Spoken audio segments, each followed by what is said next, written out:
What's up, everybody? Welcome back to the channel. It's Friday, I do believe. Yes, I believe it's Friday.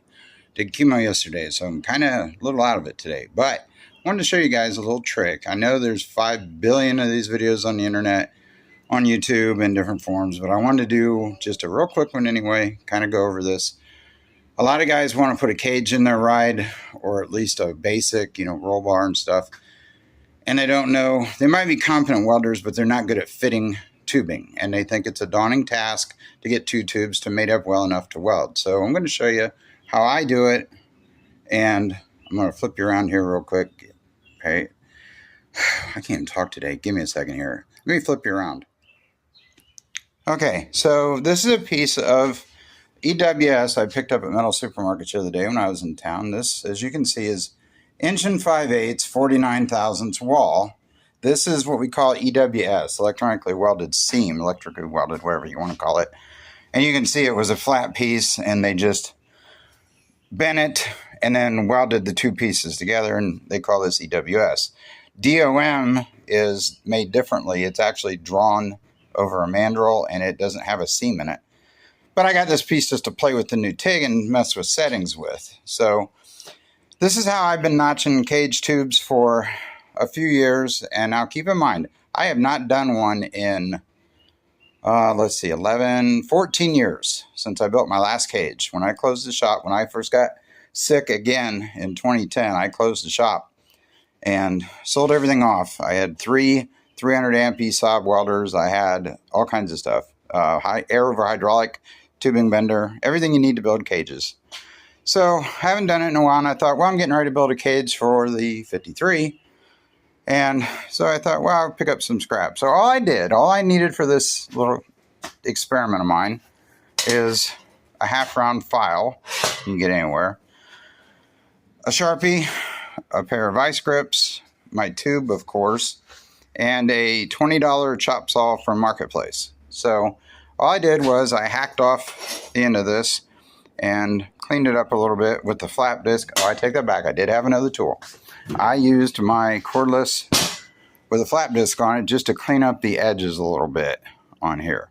So, but the way to notch these is you simply take a Sharpie and you take your tube. Let's see if we can. I'm trying to get you guys to where it'll zoom out, but it doesn't want to do it. Anyway, so you take your tube, and if you're looking straight at it, okay, your center line, it would be right here at the very top, okay? And this would be the farthest outer and the farthest outer, of course. These are 90 degrees apart, these 3 marks. So you got one here, and then, of course, your top one. Now, all I do to make a notch is I go, if this is halfway, this is about 1/4, and this would be about 1/3 right here of the distance over. So I'm going to mark that on both sides. Then all I do is I look at about a 45-degree angle, and I'm just going to draw this back. And I'm going to draw it back. Okay? That's it. Then I'm going to put it in the chop saw, and rather than line it up, at 90 degrees like I just made this cut, I'm actually going to rotate it to where when the blade comes down, it lines up with that mark, and it follows it at about the same angle.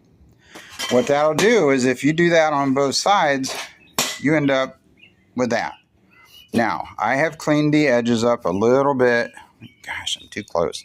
I've cleaned up the edges a little bit with the flap disc, and I need to do a little bit of filing inside. You can see there's a little bit of garbage left over, but here's the thing. I didn't want a perfect 90 because I wanted to play with offset joints.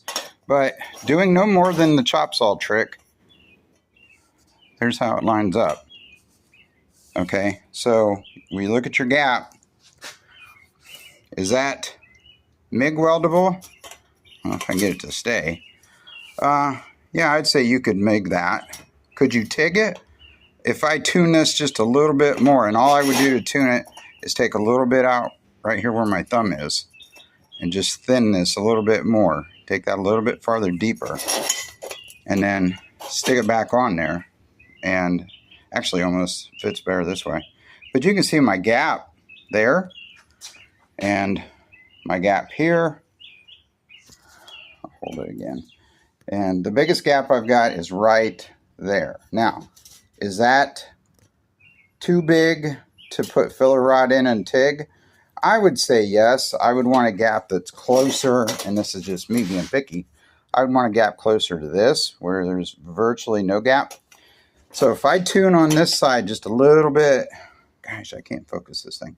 If I tune on this side a little bit more, you can see there's a little hump right where my finger is touching. If I kind of blend that out, that's going to sit flat. And that's all there is to putting a notch in a tube. If you look at it this way, you can see I basically measured, I'm going to drop this, I got to move it. I basically measured a third of the way over, made my cuts, and then I just fine tune it with the flap disc and then the file for the last little bit of it. And that gives me a good enough notch that I could definitely MIG this. I mean, this is EWS, so it can be MIG'd. If you're building anything 850 or slower, you can MIG the entire cage. So I'm going to build a 6.0 cage. It's going to be all chromoly, so mine will be TIG'd. But this shows really that there's not a whole lot involved with making a coped tube. I wanted this one to sit at an angle.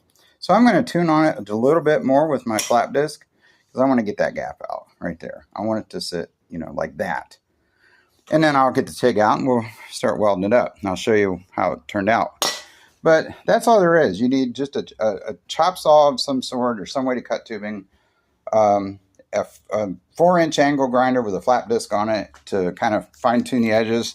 And then to really dial it in, just a half round file, just like that. Nothing special, nothing expensive. You don't need expensive tubing notchers. You don't need all this high dollar equipment. I'm just working on my little portable welding table right here. And I got my little Harbor Freight magnets you see there. I'm going to put those up and get this lined up where I want it once I'm done tuning it. And then I'm going to weld it. It's going to be good to go. So keep that in mind. You know, don't overthink stuff. It's just metal.